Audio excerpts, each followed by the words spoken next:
Dom Afonso Henriques, por muitos chamado o fundador, por muitos também o conquistador, nasceu, não se sabe bem nem onde, nem quando.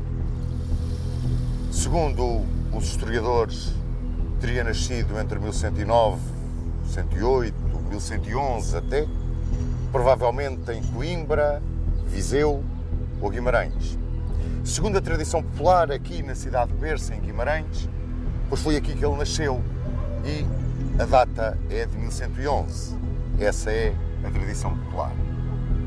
Era filho do conde Dom Henrique e da bastarda de Afonso VI, imperador das Espanhas, Dona Tareja, ou Dona Teresa.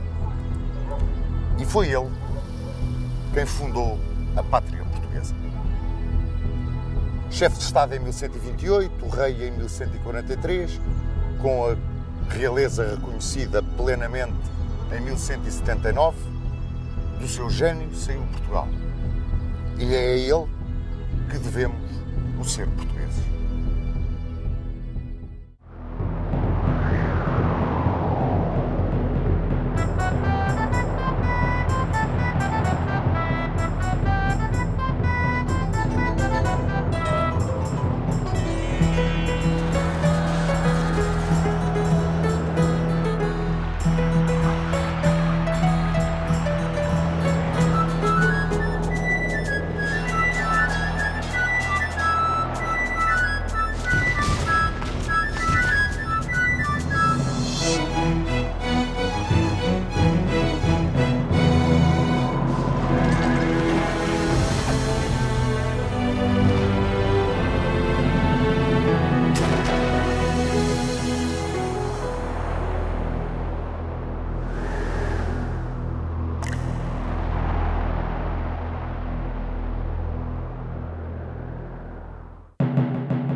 Em 1130, Dom Afonso Henriques, o conde de Portugal, olhava para o seu território e o que é que ele via?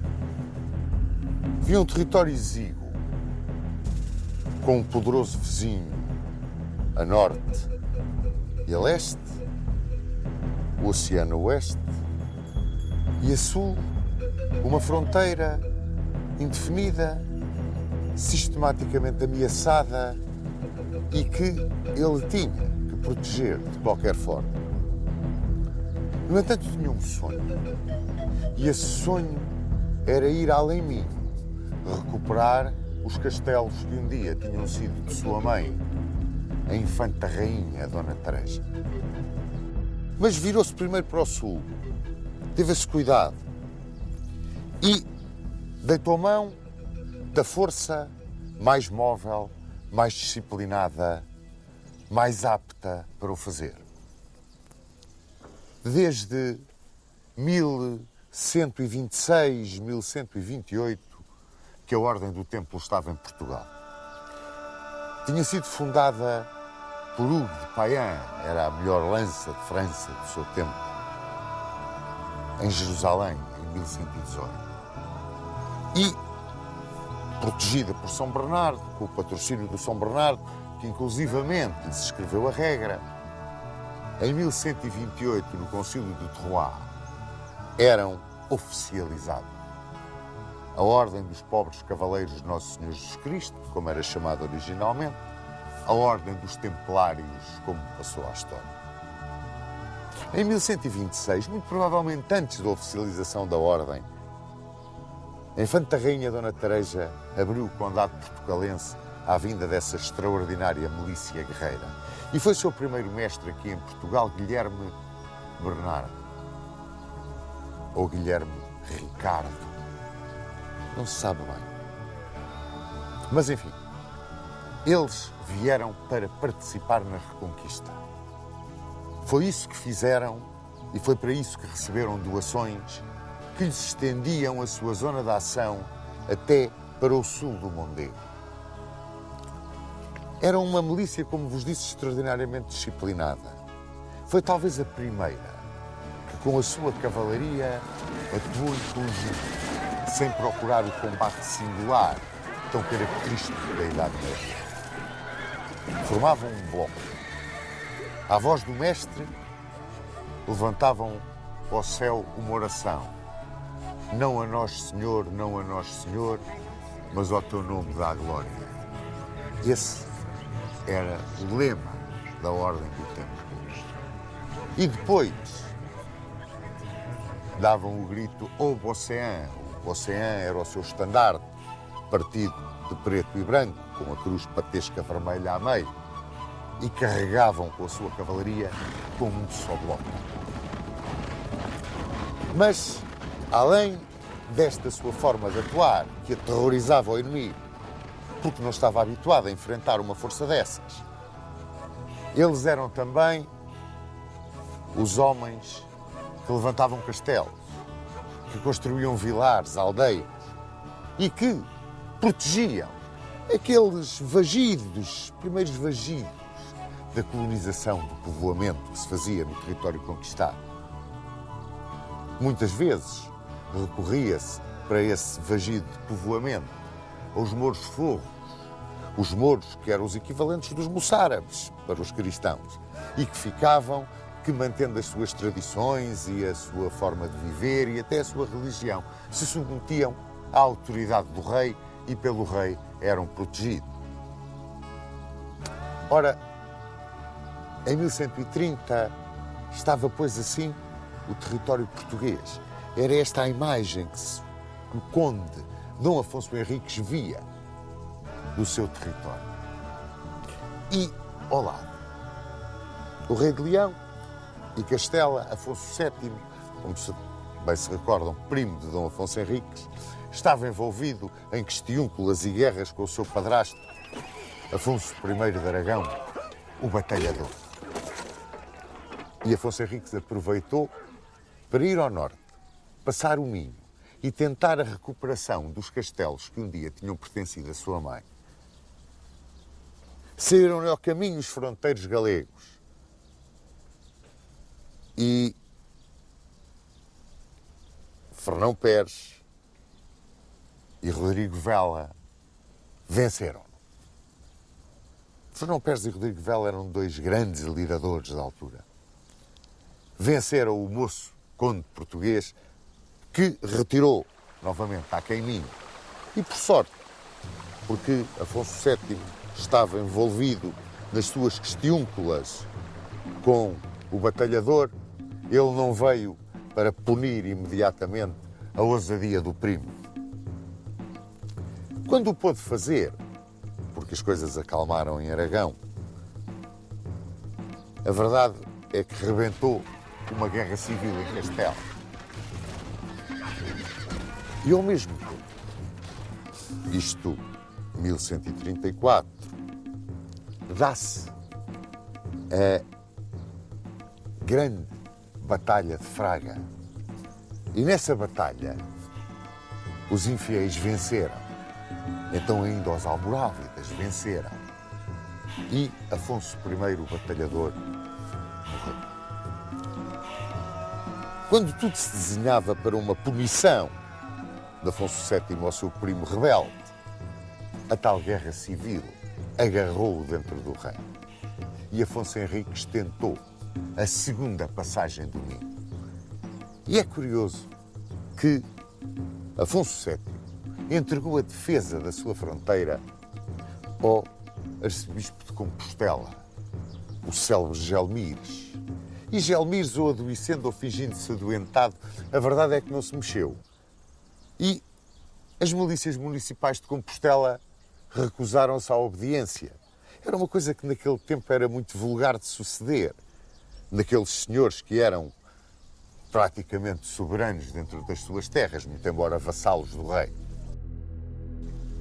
E Dom Afonso Henriques entrou triunfalmente além Minho e, sem encontrar resistência praticamente nenhuma, recebe homenagem de várias praças galegas e constrói o Castelo de Selmes. O Castelo de Selmes, que era como um padrão da sua atitude de rebelde e da sua vontade de reaver aquilo que um dia tinha sido da sua mãe.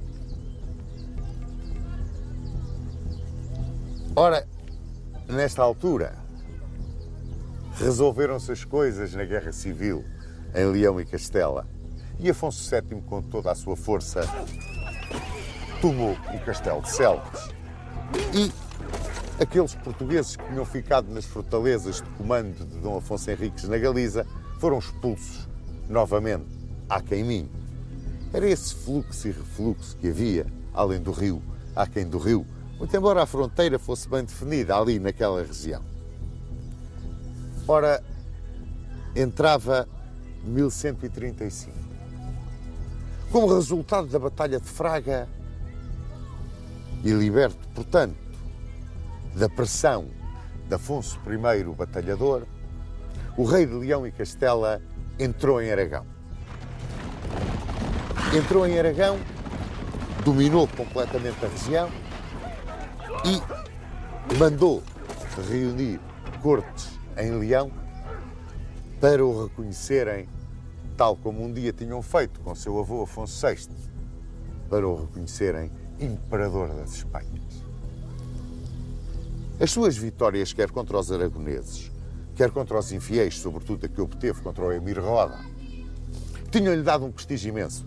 Afonso VII realmente era um monarca com um prestígio extraordinário. E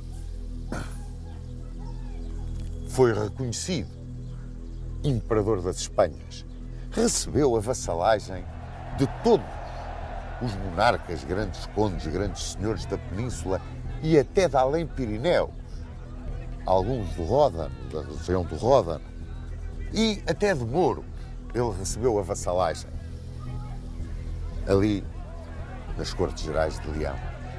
Mas, curiosamente, houve um que não foi lá. Um que aqui neste exíguo território do extremo ocidental da península hasteava uma bandeira rebelde, tão rebelde como ele, a bandeira de Portugal.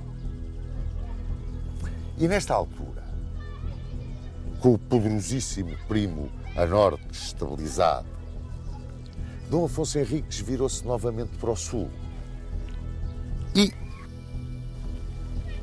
construiu a fortaleza de Leiria. Juntamente com os Templários e o alcaide de Leiria, um dos seus grandes cavaleiros, o lendário Pai Guterres, começaram os portugueses a avançar lentamente mais para sul, para aquele matagal que os separava das ubres terras da Moirama. 1135 é um ano extraordinariamente importante para Dom Afonso Henriques, quando cria aquele núcleo de atração para a população, para dali ser uma base de operações de reconquista do território para o sul. Entra em desafio com os mouros. Os mouros que ele sabia que estavam desavindos. No norte da África, almohadas e almorávidas andavam numa tremenda guerra. E essa guerra tinha feito com que o poder almorávida na península se começasse a desagregar e até a retirarem forças para poderem acorrer no norte da África a essa guerra. Era talvez a ocasião ideal para começar a querer caminhar para sul, dado o poder do vizinho a norte. Mas, e é curioso, nesta altura, estamos a chegar a 1137. O rei de Navarra, vendo em Afonso Henriques um possível aliado, pela atitude que tomou de não ir a Leão, dobrar a espinha diante do primo, aliou-se com ele, numa aliança ofensiva contra Afonso VII. E revoltou-se o rei de Navarra e aproveitou Afonso Henriques para a sua terceira incursão na Galiza. onde muitos fidalgos galegos também o chamavam, porque Afonso VII tinha um pulso de ferro e eles estavam muito habituados desde tempos antigos a governarem-se sozinhos e não queriam aceitar aquele pulso de ferro. E então mandaram dois dos seus ases, Gonçalo Nunes e Rodrigo Pérez, para virem convidar Dom Afonso Henriques a tomar Tui. Dom Afonso Henriques passou o rio, com o primo empenhado, claro, na guerra com o de Navarra. Tui rendeu-se e ele, recebendo homenagem de vários barões galegos, avançou sobre Alariz. Aí resistiu-lhe o alcaide de Alariz, Fernão Antes. O cerco foi duro, mas Alariz acabou por cair e Dom Afonso Henriques regressou a Portugal para refazer a sua hoste. E quando voltou a passar o rio, saíram-lhe ao encontro os dois célebres fronteiros galegos que atuavam sempre juntos, Fernando Pérez e Rodrigo Vela.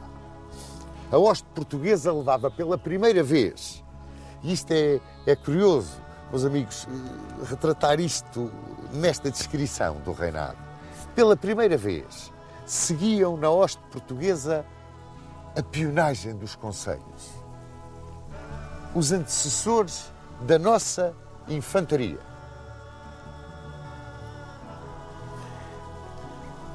Encontraram-se os dois exércitos no campo de Cerneja e ali consegue Afonso Henriques uma estrondosa vitória. Uma estrondosa vitória que abre à sua ambição e ao seu sonho a terra galega, onde vários barões o recebem de braços abertos e lhe prestam homenagem. Mas foi nessa altura que, vendo os cristãos em guerra, e muito embora eles também tivessem desavindos, almorávidas e almohadas, Osmar, Ismar ou Exmar, esse nome não está bem definido, a alcaide aqui de Santarém, com uma poderosa força, atacou Leiria, passou à espada mais de 240 cavaleiros e entrou pelo Navão, venceu em tomar outra hoste portuguesa e lançou o pânico na fronteira sul do Condado. E ao mesmo tempo, Afonso VII resolvia o seu problema com o Navarro e vinha para a Galiza ajustar as contas com o primo. Estava Dom Afonso Henriques numa guerra em duas frentes. E aqui, quase poderia dizer que estou de acordo com todos os tratadistas que o consideram um brilhante diplomata. Aqui Dom Afonso Henriques teve uma atitude de gênio. Ele estudou qual dos dois inimigos é o mais forte. Sem dúvida nenhuma o do norte, porque o do sul eles andam desavindos uns com os outros. Então, eu vou dobrar a espinha diante do norte e pede a paz a Afonso VII. E Afonso VII, tão empenhado que estava nas suas campanhas da Reconquista, se havia alguma coisa que ele não queria, era problemas no seu flanco ocidental, aceita em Tui a vassalagem do primo. Porque Dom Afonso Henriques presta vassalagem em Tui, aceita devolver tudo quanto tinha tomado na Galiza. Promete não atacar mais o reino do primo, mas faz com ele uma aliança ofensiva contra os infiéis. Aceita a sua soberania e recebe em troca o título platónico de rei. É a primeira vez que isso sucede, mas é um título meramente platónico e isso está escrito nos tratados.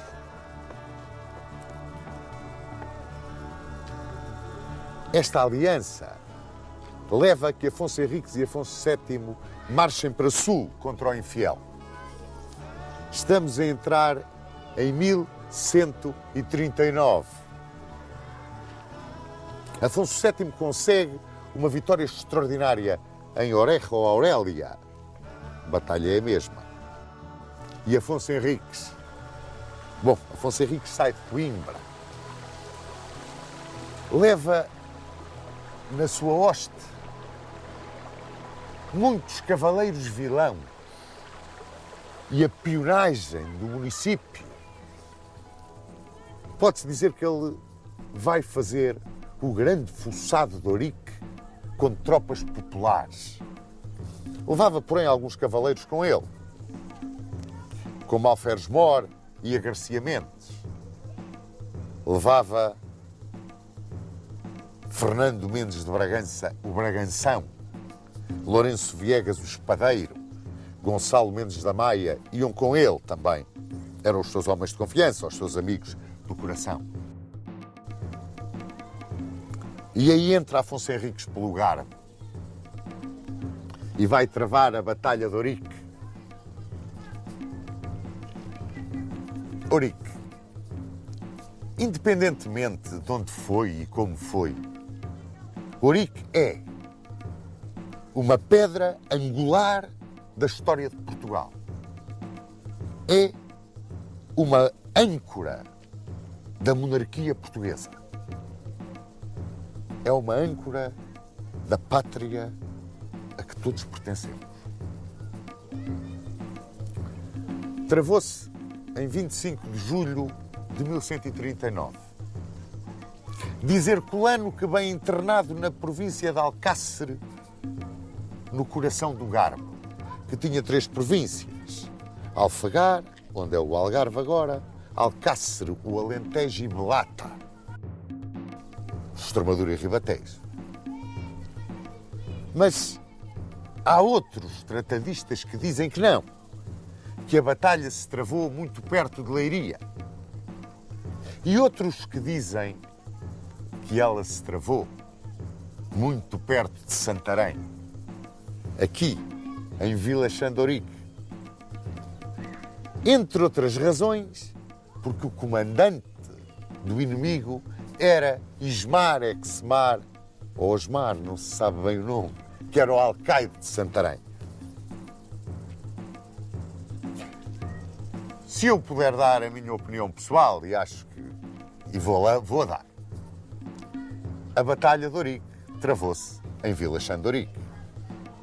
As comunicações são muito mais curtas, estão protegidas, a força vem em muito maior segurança, o inimigo que lhe pode sair ao caminho, embora podendo envolvê-lo, não tem a quantidade de praças de toda a província de Alcácer para lhe cortar a retirada, para o isolar e cercar. Mas não descarto, não posso, nem ninguém pode, descartar a ideia de que esse fossado foi tão profundamente como até o Alentejo. Porque não foram muitos anos depois, como veremos no decorrer da história do reinado, que o infante Dom Sancho, filho de Dom Afonso Henriques, foi a Triana, bairro de Sevilha, fazer um fossado famosíssimo, em 1178. A distância é muito maior. O inimigo está também com possibilidades de o cercar, de o isolar. No entanto, é diferente a situação. Em 1178, é um inimigo que já está em guerra também entre ele, mas não tem, de forma nenhuma, a quantidade de praças em seu poder que tem o inimigo de 1139. Évora, Beja, Alcácer, Jurumanha, todas aquelas praças onde se podem juntar forças. Santarém, meu Deus, Santarém, Lisboa, que se podiam juntar e cortar a retaguarda a Dom Afonso Henriques. Mas não interessa. Onde foi? Aí é de suma menos importância. Mas o que ela foi é que tem um interesse extraordinário para a nossa história. É uma batalha decisiva na aceitação de Dom Afonso Henriques entre os seus pares na península. No terror que vai passar a inspirar ele ao seu inimigo, na extraordinária confiança, quase cega, que nele vão pôr os seus homens, tornando-o num dos arietes, talvez eu poderia quase dizer, um dos principais arietes da reconquista cristã peninsular. Taticamente, a Batalha de Ourique apresenta um mistério. Frei Bernardo de Brito, numa altura em que se compreende perfeitamente que a história de Portugal fosse romanceada e quase que entregue nas mãos de Deus como um milagre, Portugal estava numa situação desgraçada na altura. Descreve-a com base no milagre de Ourique e na multidão de mouros aqui vencidos nos campos perto de Santarém, na minha opinião, lá para baixo para o Alentejo, ou até em Leiria, sabe-se lá. Mas essa multidão que vinha com 5 reis mouros e que perante essa força brutal, Dom Afonso Henriques viu Cristo e as suas chagas. E nesse milagre tão contado e quase aceite como uma verdade lapidar para a pedra angular da monarquia portuguesa, se nós, hoje, no século XXI, virmos bem, é muito difícil que uma coisa dessas seja verdade. Muito embora, na altura, tivesse sido extraordinariamente útil, meus amigos. Mas, tendo sido o comandante dos almorávidas, o alcaide de Santarém, acham que ele ia comandar um exército com 5 reis mouros? Muito provavelmente, o alcaide de Santarém saiu nos campos ondulados de Ourique, saiu daqui direito ao inimigo, detetado provavelmente no seu fossado por quem por ali trabalhava e quem ali vivia. Era muita gente. Saiu daqui com o dispositivo clássico para a batalha que os almorávidas utilizavam. Eles combatiam em 5 corpos. O da dianteira, chamado Mucadema. A ala direita chamavam Meimena. A ala esquerda chamavam Meicera. A retaguarda chamavam Saga. E ao centro, Caab, o coração onde ia o comandante.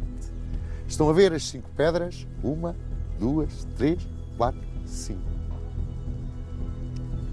A este dispositivo chamavam-lhe eles a tabia. E atuava quase como um turvelinho. Contra esta tabia, comandada por Ismar, a hoste que vinha com Afonso Henriques e que não podia ser uma coisa muito grande, bateu-se, eu poderia dizer que com um certo equilíbrio de forças, ou mesmo que tivesse aceitado uma superioridade de forças e tivesse utilizado um maior poder de choque e os tais peões que vinham.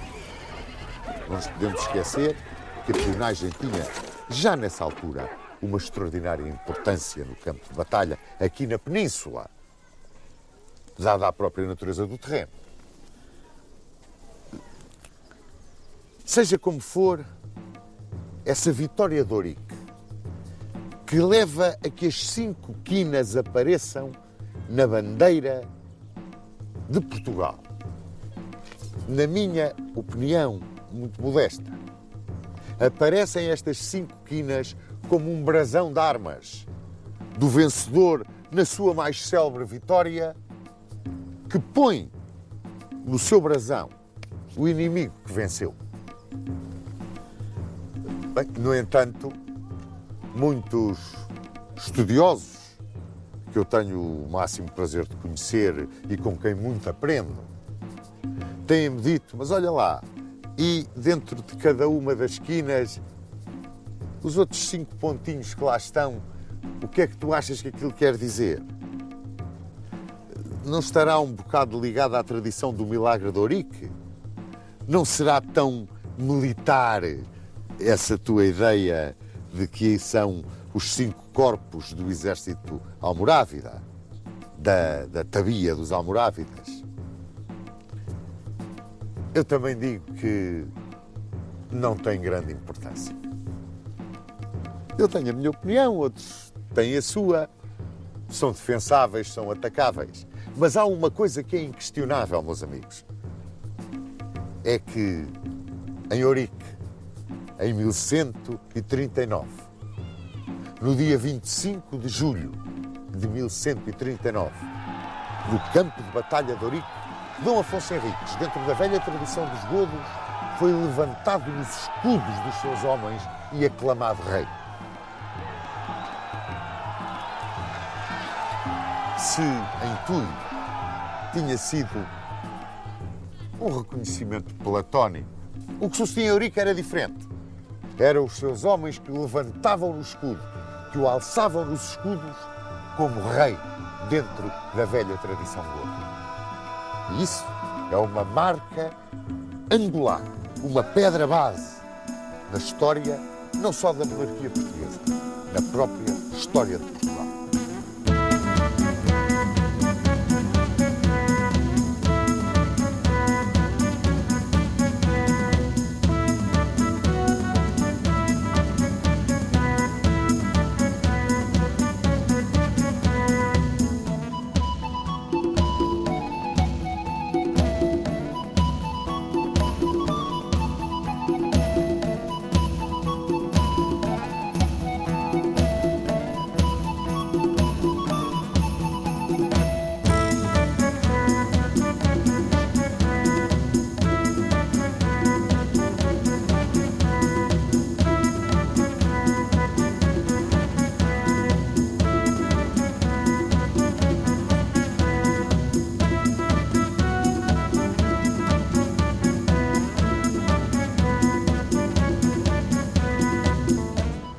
Vencedor em Ourique em 25 de julho de 1139, como se lembram, Dom Afonso Henriques achou-se com força bastante e com um grande prestígio junto dos seus barões e junto dos seus homens de armas para novamente tentar invadir a Galiza.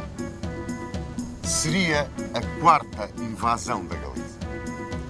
E escolheu a altura para o fazer quando Afonso VII se encontrava empenhado em luta com o rei de Navarra.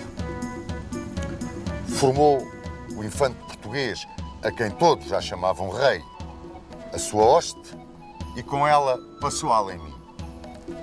Saiu-lhe para o parar, para o deter, nessa tentativa de invasão, Fernão Anes, o fronteiro leonês da Galiza. E, depois de vários combates, num dos quais Afonso Henriques foi ferido, o infante português decidiu passar a caminho e esperar que o inimigo viesse ao seu encontro. E foi isso o que sucedeu. Já liberto dos problemas com o rei de Navarra, Afonso VII apareceu à frente do exército galego e leonês e Afonso Henriques encontrou-se com ele na veiga de Arcos de Valdevez, entre as serranias de Soajo e Penela.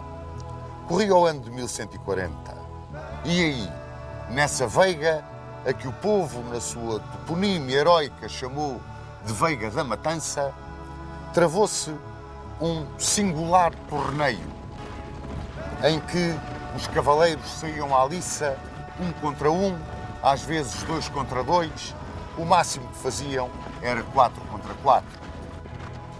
E nesse torneio, entre o Partido Leonês e o Partido do Infante, venceram os cavaleiros portugueses e tiveram uma vitória estrondosa, ao ponto de capturarem no torneio o irmão de Afonso VII, Fernão Furtado, e Bermudo Pérez de Trava, que, como bem se lembram, era cunhado do infante Dom Afonso Henriques.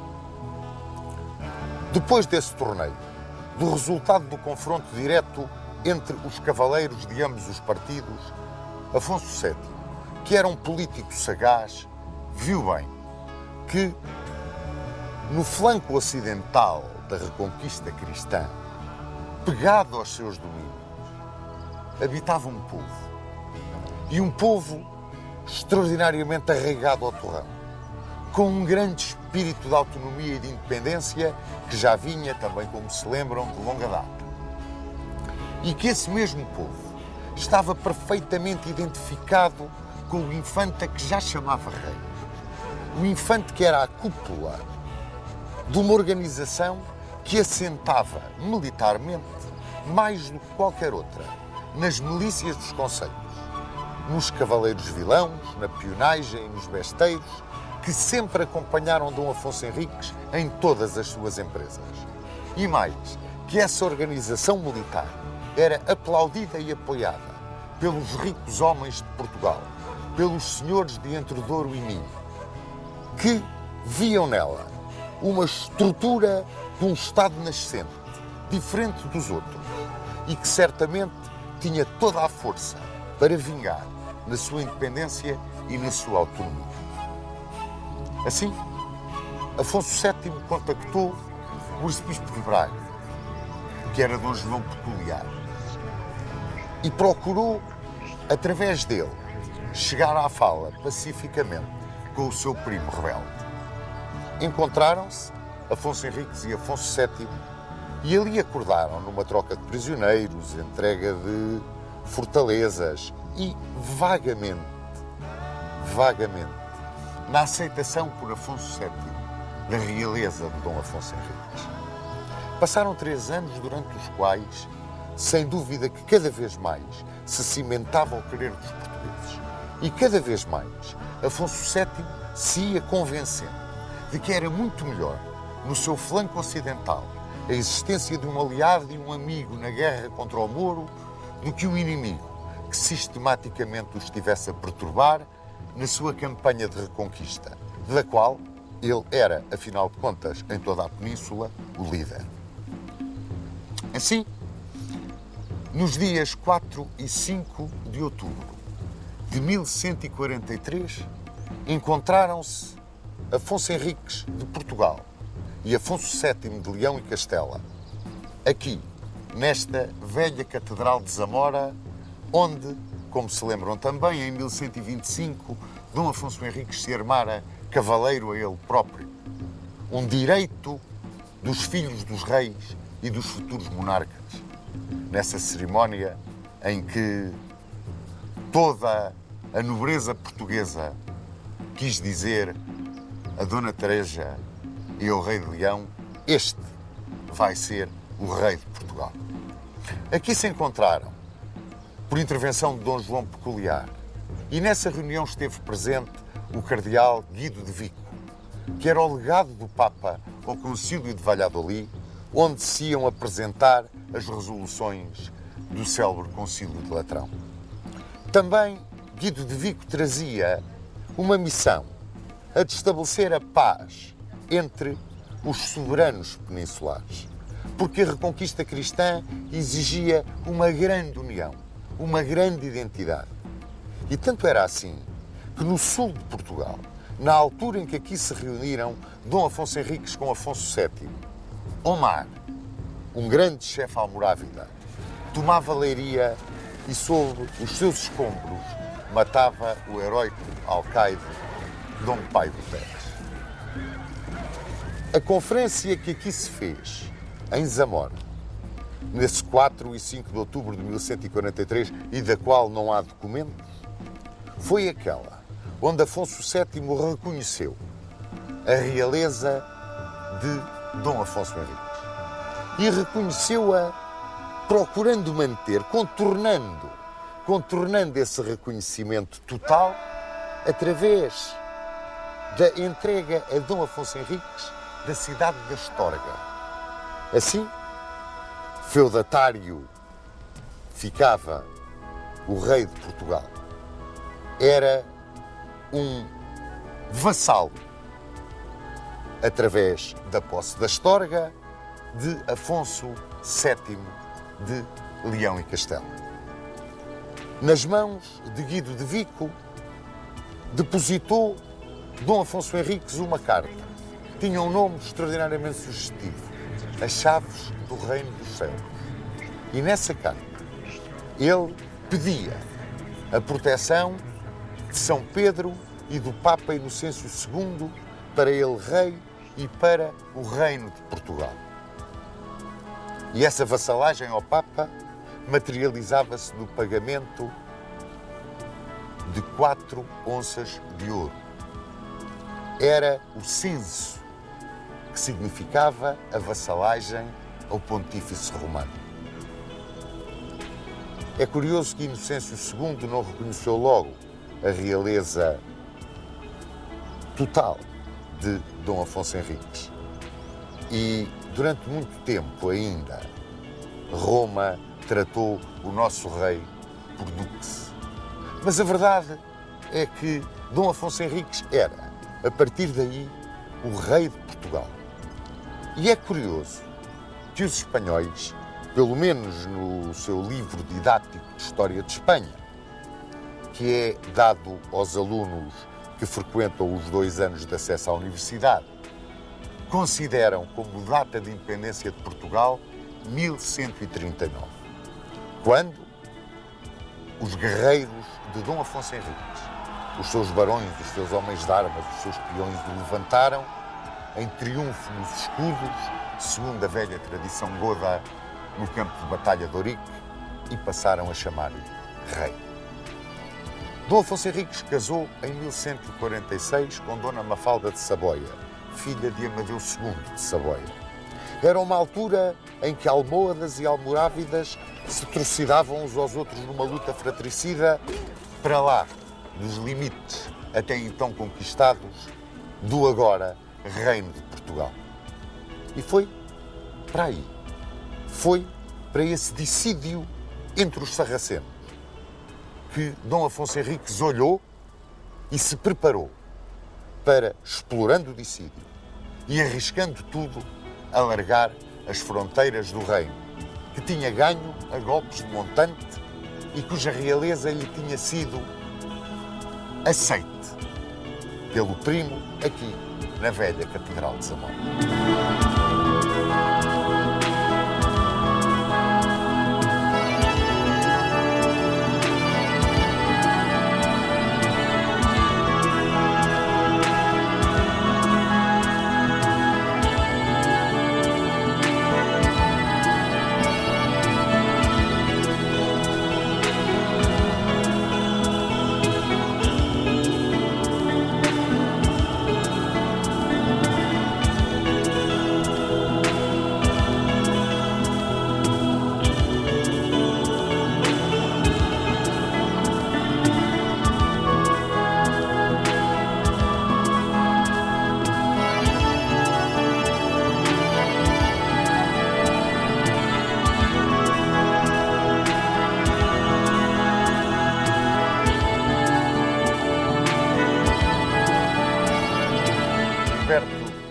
Das suas lutas com o primo Afonso VII de Leão e Castela, reconhecido rei em Zamora e casado com Dona Mafalda de Saboia, Dom Afonso Henriques estava pronto para a sua missão histórica de conquistador. Tinha fundado uma dinastia, tinha fundado uma pátria. Era agora a altura de cimentar uma e alargar a outra.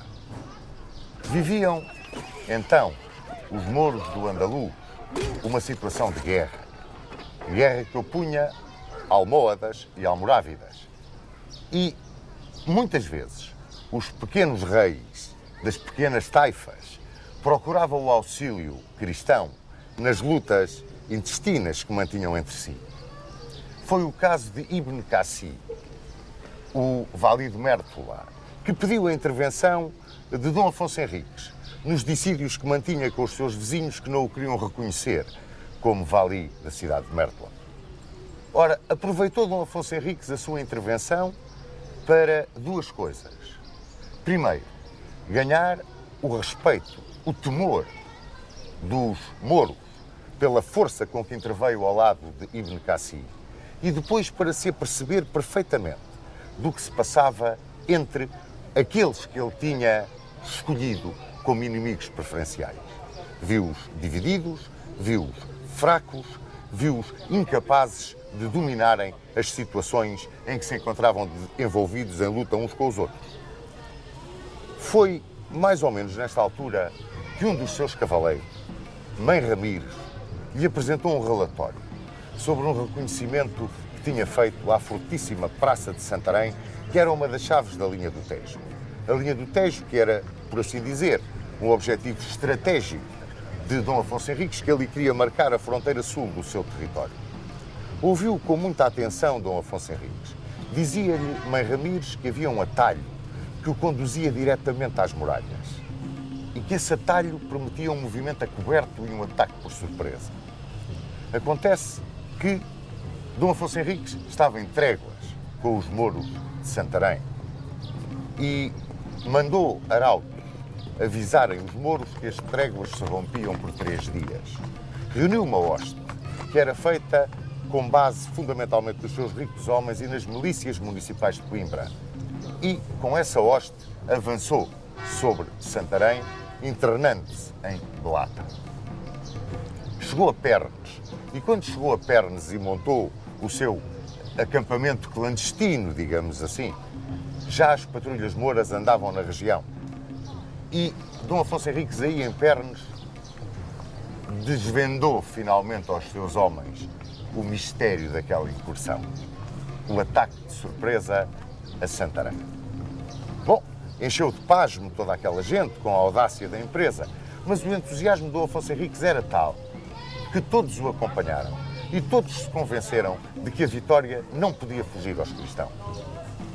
Prepararam então 10 escadas para fazerem o assalto à fortaleza, galgando as muralhas. E de noite progrediram até ao vale da fonte de Tamarma. Nesse vale, encostado às muralhas, havia a casa de um oleiro. E aí encostaram as escadas. 120 homens subiram seguindo o rei e Mãe Ramires. Dominaram as sentinelas que ainda quiseram gritar Nazareno, mas ao grito dado de Santiago e Rei Afonso, a bandeira implantada no alto dos muros, aquela força de assalto galgando as muralhas, chegando à entrada do castelo do lado de dentro e partindo os ferrolhos com um malho de ferro, entraram as tropas que estavam fora. E de repente, Santarém caiu em poder dos portugueses. Ajoelhava-se Dom Afonso Henriques nas lajes da Alcáçova Santarena. Era o dia 15 de março de 1147. Santarém, uma das chaves da linha do Tejo, caía em poder do rei de Portugal. Pouco depois, uma armada de 200 velas, uma forte armada cruzada que se destinava à Síria, em resposta à pregação da cruzada feita por São Bernardo de Clairval e que era comandada por Luís VII de França e Conrado III da Alemanha. Uma esquadra fundiu no Porto para se reabastecer. Essa esquadra era composta por ingleses, flamengos, normandos, alemães e aquitanos. Dom Afonso Henriques encarregou o bispo do Porto de convencer os cruzados a participarem com ele na conquista da cidade de Lisboa. Esta cidade de Lisboa onde nos encontramos aqui, na Alcáçova do seu Castelo de São Jorge. Lisboa era uma cidade magnífica. Era a pérola da linha do Tejo. Os seus muros, e mesmo fora deles, em bairros que se estendiam num dédalo de pequenas ruas, que eram um tremendo campo de batalha para quem quisesse atacar a cidade, viviam cerca de 150 mil habitantes. A cidade estava recheada de tesouros. Corriam lendas acerca da prosperidade dos mouros que aqui viviam. Era um empório comercial, tinha um porto magnífico. Ora, Dom Afonso Henriques já tinha tentado apanhar Lisboa de surpresa, mas tinha falhado o seu intento. Mas desta vez tudo ia ser diferente. O Bispo do Porto convocou os comandantes cruzados para o cemitério do Burgo e ali os convenceu a uma ação conjunta. Os cruzados descendo para Lisboa por mar e bloqueando Lisboa do lado do rio. E Dom Afonso Henriques com a sua hoste vindo do lado de terra e fechando o cerco do lado de terra. Comandava os cruzados grandes cavaleiros da época. Hervé de Glanville, Cristiano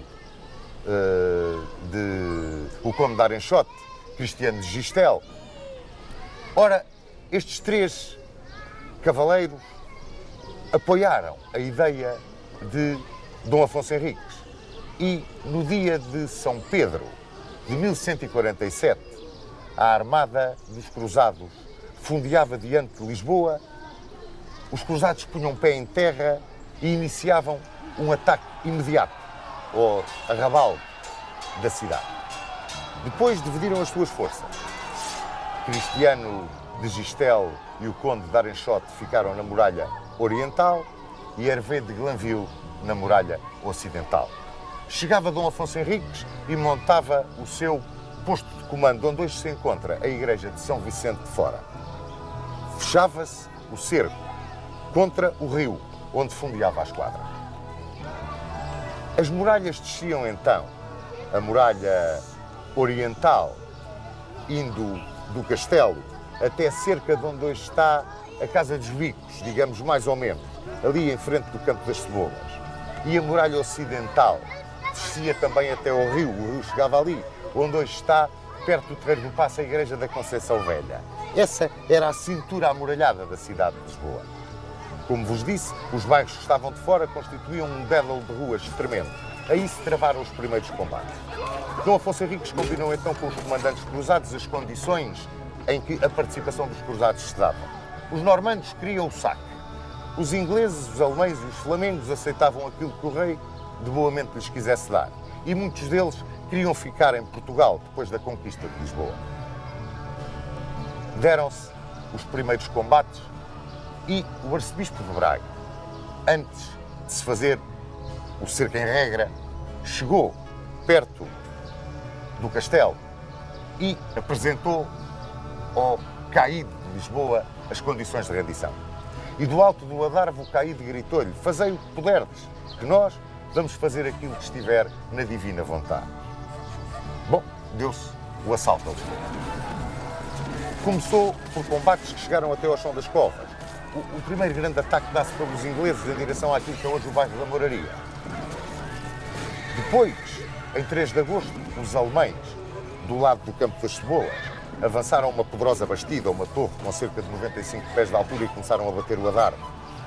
Resistiam os lisboetas heroicamente. Começavam a desanimar um bocado os cruzados. Mas um prisioneiro disse que a fome começava a fazer muitos estragos na guarnição e na população da cidade. Recrudesceram os ataques. Em 29 de setembro foi o combate de São Miguel. Os mouros foram repelidos numa sortida que tentaram fazer. Os portugueses, com cerca de 1000 lanças, completavam o isolamento da cidade na direção de Torres Vedras, Sintra, Óbidos. E a Sintra dirigiram-se as lanças portuguesas por forma a aterrorizarem de tal forma a região que nenhum socorro poderia chegar. Como, aliás, os cruzados chegaram a essa conclusão quando apanharam no Tejo um cadáver. Um cadáver que trazia uma mensagem de Ibn Muhammad, que era o Vali de Évora. E dizia Ibn Muhammad: olha, comprem a vossa sobrevivência com o ouro que têm, porque eu não vos vou auxiliar, até porque estou em tréguas com os portugueses. Na noite de 16 de outubro de 1147, minaram os muros da cidade. A minagem atingia o auge, combatia-se no subterrâneo. Encheram-se com matérias inflamáveis as valas da minagem e puxou-se-lhes fogo. Caiu um dos panos de muralhas do lado oriental, mais ou menos onde hoje estará a Rua dos Bacalhoeiros. Ali naquele sítio travou-se um combate ferocíssimo entre Cristiano de Gistel e os defensores da cidade. durou 17 até 21 de outubro. E em 21 de outubro os ingleses lançaram um assalto desesperado do lado de onde hoje está o Terreiro de Paço. E ao mesmo tempo, do lado de São Vicente, Dom Afonso Henriques lançava o assalto dos portugueses. Reza a lenda que foi neste assalto dos portugueses a 21 de outubro que Martim Muniz terá praticado o seu feito de armas de se atravessar na porta do castelo, na porta daquele lado do castelo, e, atravessado na porta, impedir que os mouros a fechassem e permitir a entrada dos seus homens na cidade. Reza a lenda que lhe cortaram a cabeça, o corpo ficou atravessado, deitado no chão. Bom, nada disto vem nas crónicas, nem cristãs, nem árabes. Mas a tradição manteve-se. Essa tradição que talvez esteja ligada ao espírito de independência que presidiu ao período filipino. E a verdade é que o Conde de Castelo Melhor mandou pôr uma lápide na porta de Martim Muniz, porque Martim Muniz foi um dos antecessores da Casa Castelo Melhor. Ora, no dia 23 de outubro, os mouros aceitaram a rendição, capitularam. Quem foi receber a rendição foi Hervé de Glanville e o alferes-mor português, que era Fernando Cativo. Mas, enquanto se estavam a dar as conversações para a rendição da cidade, os alemães e os flamengos irromperam pela brecha aberta no lado oriental e começaram o saque. E Dom Afonso Henriques disse-lhes que preferia perder a cidade a permitir uma barbaridade daquela. Impunha-se a vontade do rei, mesmo contra uma certa revolta que surgiu no campo dos Cruzados. E no dia 24 de outubro de 1147, Dom Afonso Henriques fazia a sua entrada solene na cidade de Lisboa. Caíra a linha do Tejo. Cumpria-se o sonho do avô de Dom Afonso Henriques, Afonso VI, de Leão e Castelo. Agora, Afonso Henriques caminhava mais para sul. Sintra rendeu-se com condições. Palmela ficou abandonada. Dom Afonso Henriques tentou de surpresa o assalto a Alcácer do Sal. Falhou o assalto a Alcácer do Sal.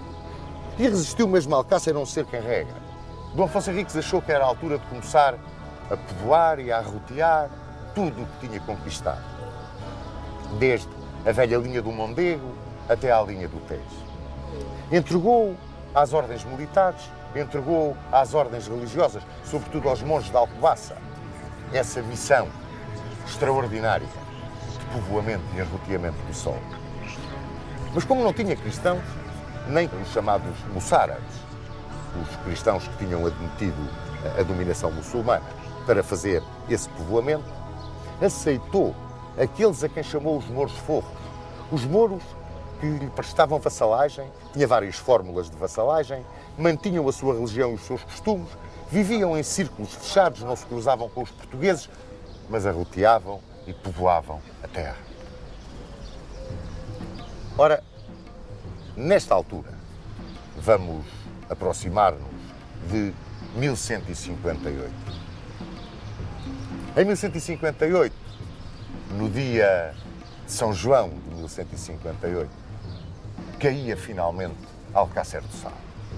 Caía com um cerco em regra feito pelo rei português e pelos cruzados da Síria, que iam para a Síria.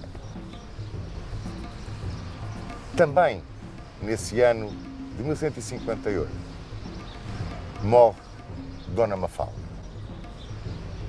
Morreu a 3 de dezembro.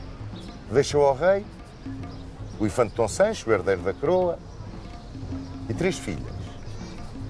Dona Mafalda, que seria rainha de Aragão, Dona Urraca, rainha de Leão, e a filha querida de Dom Afonso Henriques, Dona Teresa, a quem os belgas hoje em dia ainda chamam Maute ou Matilde, e casou com Filipe de Alsácia, o Duque de Borgonha. Ora,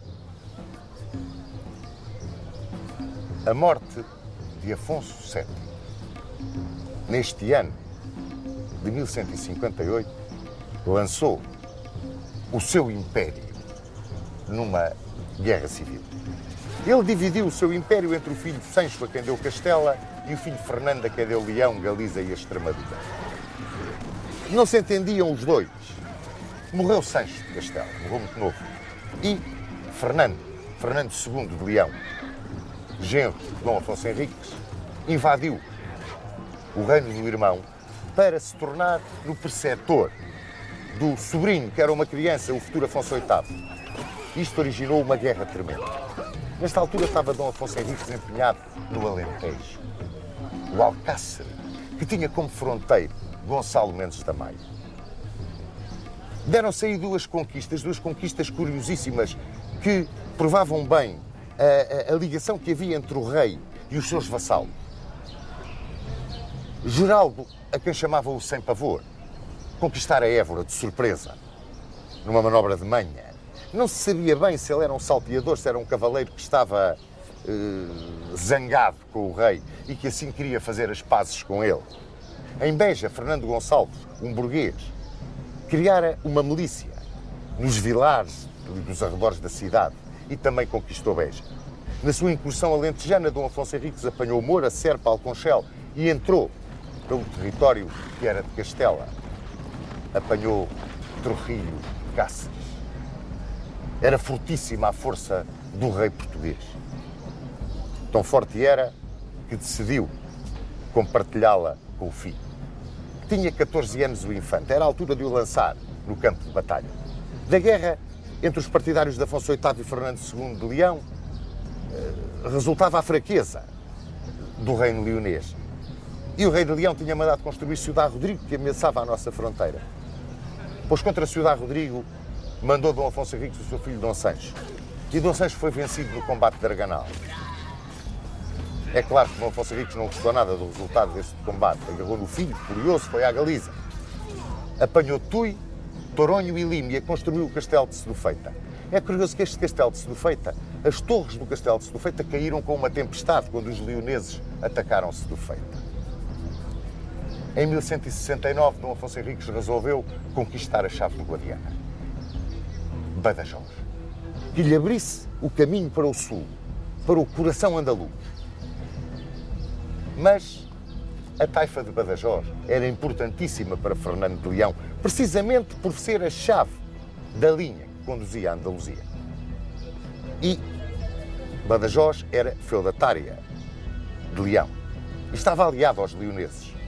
Assim, quando Afonso Henriques e Geraldo Sem Pavor estavam dentro da cidadela, já tinha caído Badajoz.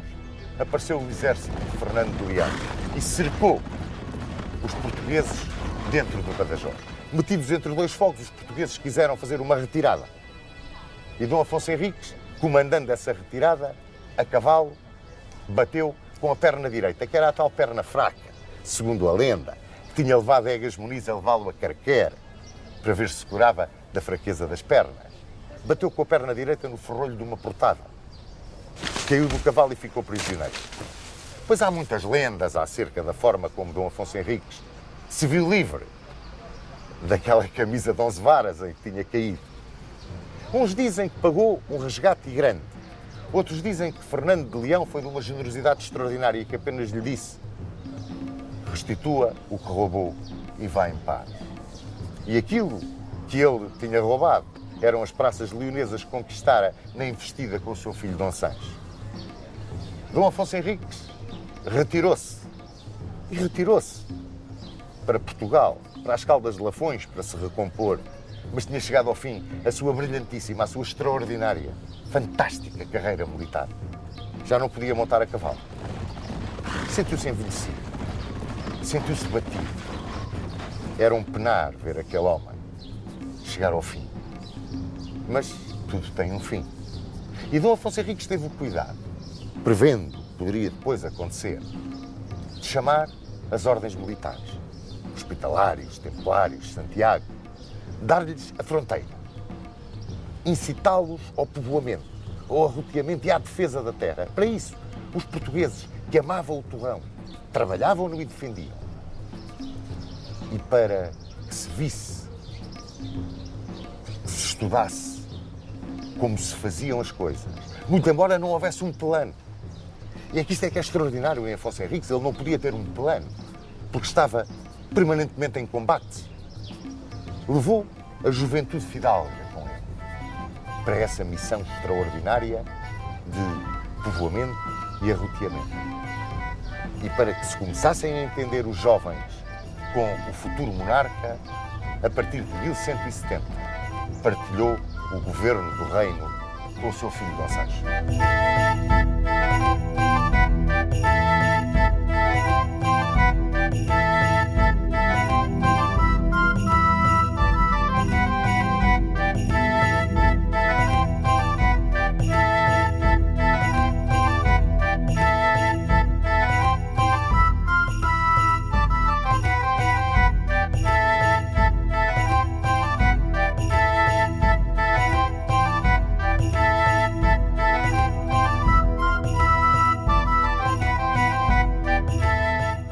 A derrota de Badajoz tinha sido duplamente desastrosa para Portugal.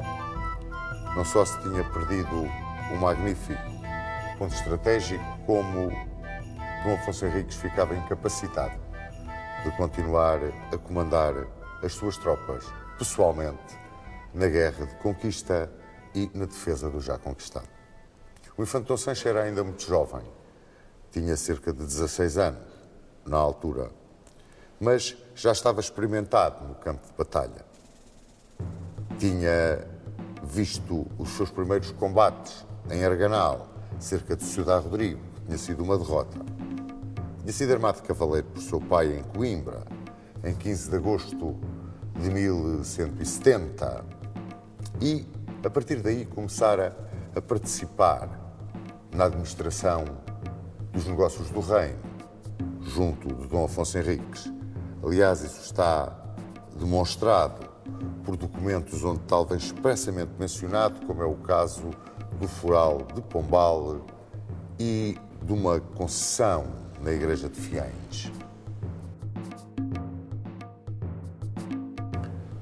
Por esta altura, 1170, 1171, os almohadas conseguiram dominar os almorávidas no Magreb.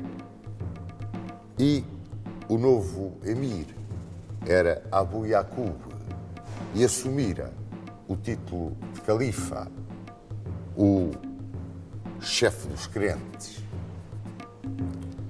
Aqui, no Andaluz, além do Estreito, os últimos chefes almorávidas tinham sido reduzidos à impotência, como foi o caso de Ibn Mardanis. E Abu Yaqub passou o Estreito e foi para Córdoba. Aí decidiu vir ajustar velhas contas com o pérfido galego, como era conhecido Dom Afonso Henriques, porque eles continuavam a chamar-nos os galegos.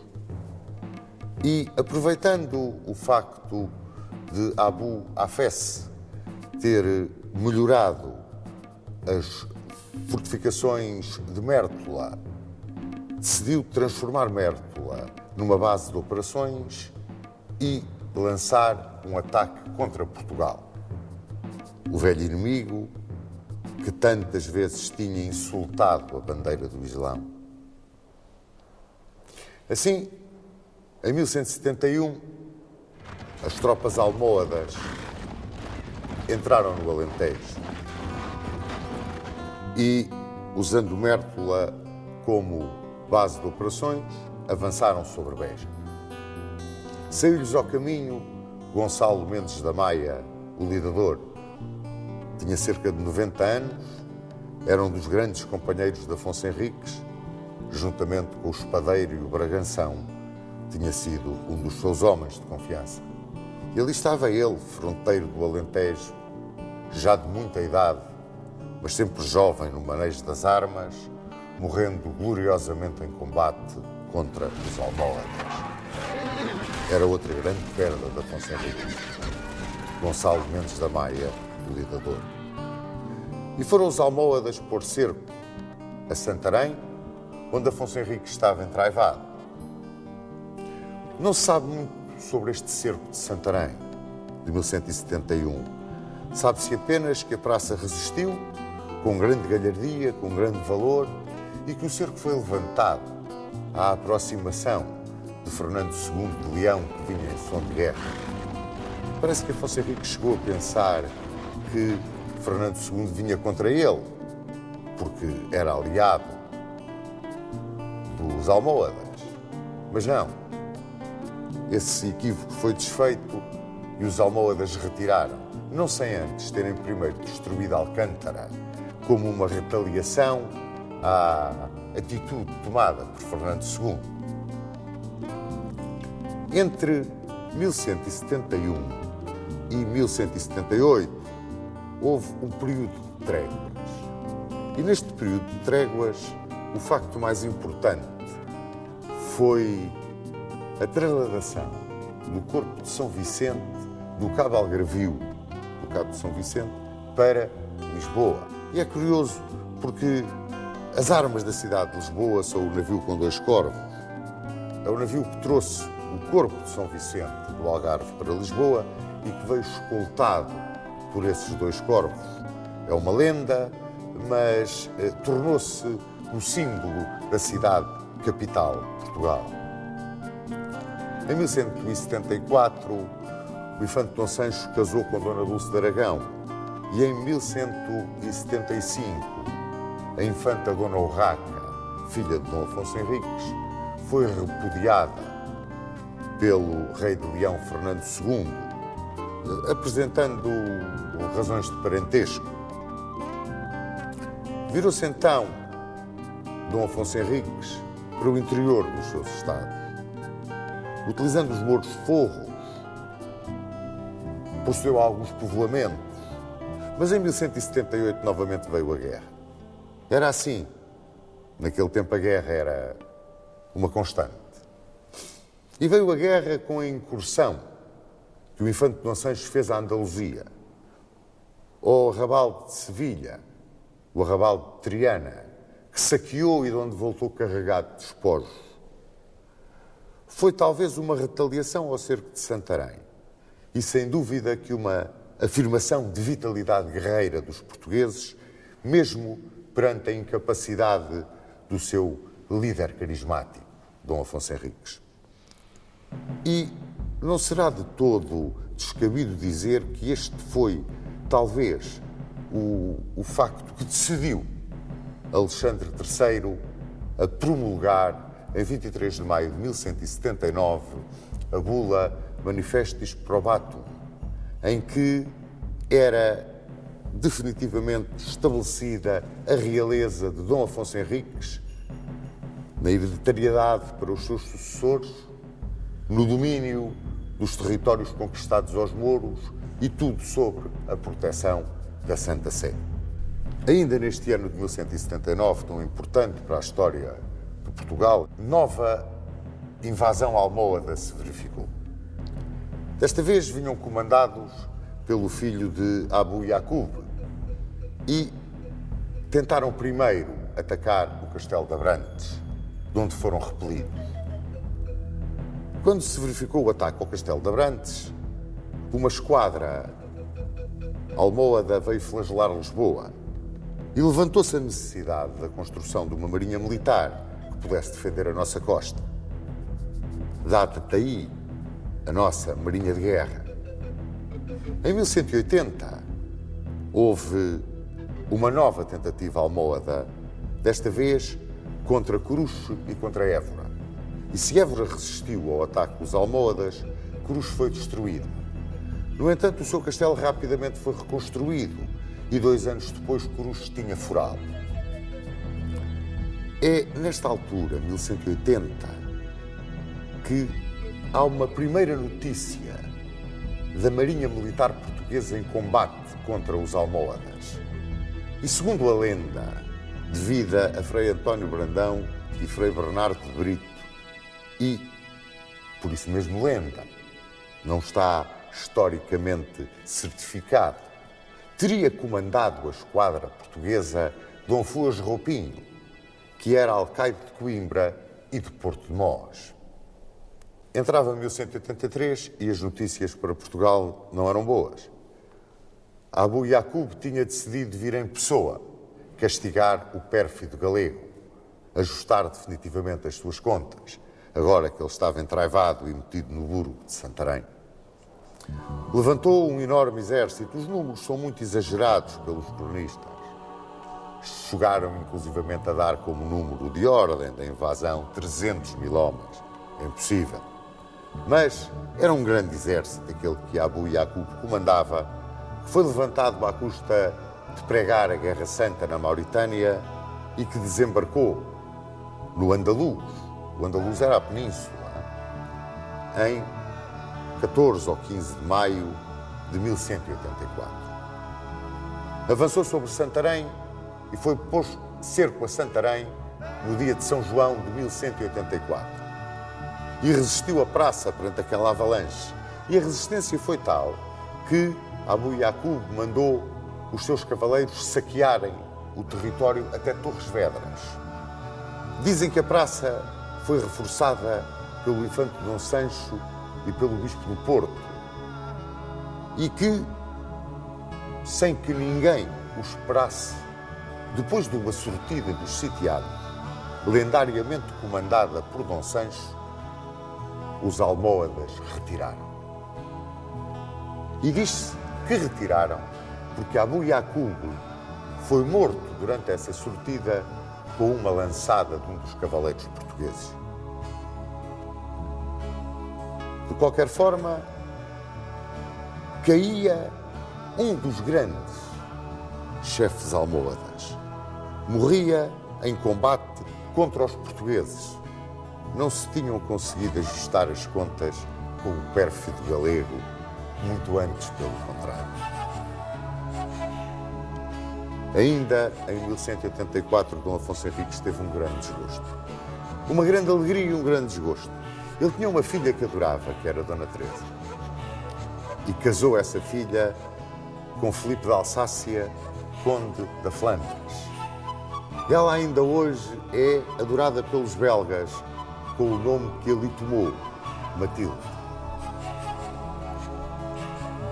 Chegava ao fim o ano de 1185 e com ele a vida de Dom Afonso Henriques. Em 1159, Dom Afonso Henriques fizeram uma doação a este mosteiro de Santa Cruz e determinara que queria ficar aqui sepultado, como na realidade está, aqui neste tempo. E em Coimbra fechou os olhos no dia 6 de dezembro de 1185. Deixava uma obra feita. Concretizara o seu sonho. Criara uma pátria que muito lhe deve, se é que não poderemos dizer que tudo lhe deve. Quando aqui vierem a esta velha igreja de Santa Cruz e a visitarem e pararem diante do túmulo deste homem, tenham uma reflexão e um respeito. Chamaram-lhe o Conquistador, outros o Fundador, e se é que uma pátria pode ter pai, ele é o pai da pátria portuguesa.